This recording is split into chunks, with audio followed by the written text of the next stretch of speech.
How I found out my ex cheated on me with a coworker, part 3.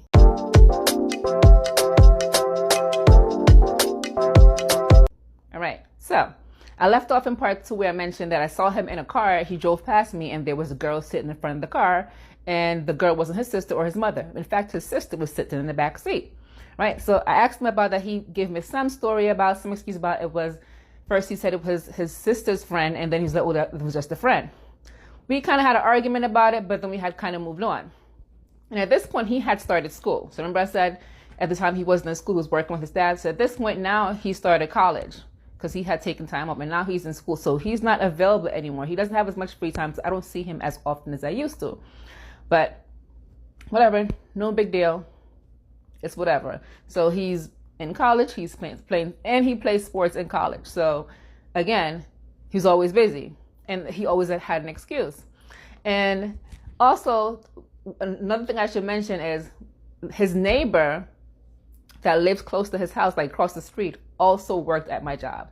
And she knew that I was his girlfriend because she would see me sometimes at his house. So she knew that I was his girlfriend. And she knew him because I think they went to school together and they graduated together. So they knew each other, and she worked at my job.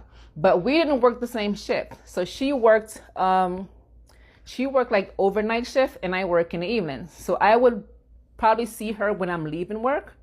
And sometimes I wouldn't see her at all. Sometimes I wouldn't see her for weeks or even a month before I even see her. We don't cross paths, but we know each other work there. So that went on for a little bit. So this is important I tell you about her because she's going to play a part later, right? So one day I'm at work, and I go to the time clock to go punch. I think it was leaving. Was I leaving? I don't know if I was going to my lunch break or what, but either way, I was at the time clock. I went to the time clock and walked away from the time clock.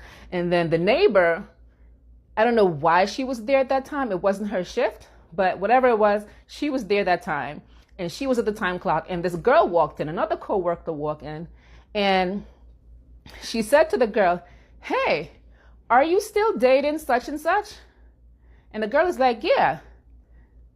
And then the neighbor said to her, like, "Are you sure?"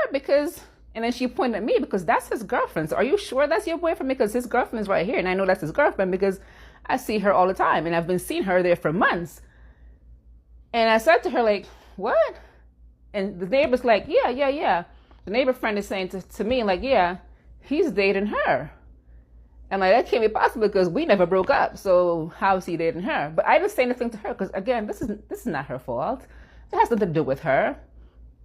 So I called him and I said, "Oh, I just met your girlfriend." I called him and said, "I just met your girlfriend." And I forgot, for the life of me, I cannot remember her name and tell you what her name is, even if I wanted to. And I said, "I met your girlfriend at my job." And he was silent on the phone. Silent. And then he gave me this excuse. He gives me this excuse. Come back for part 4 and I'll tell you what he said after that. All right? Like and follow, and I'll tell you part 4.